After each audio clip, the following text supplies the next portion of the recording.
hablar sin tener miedo a decir las cosas que yo siento y pienso. No puedo quedarme callado. Las palabras son un arma mortal y por mucho que lo quieran no se van a olvidar. Y es que el último suspiro es el fuego que arde en el corazón del pueblo.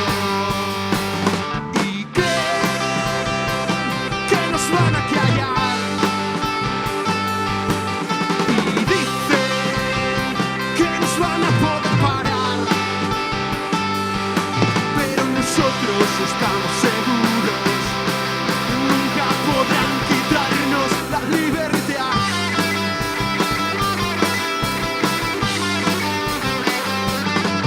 Defensores de la desigualdad que cogen nuestros euros y siempre quieren más, que no para de subir el IVA cultural y los bolsillos de la gente se quedan vacíos.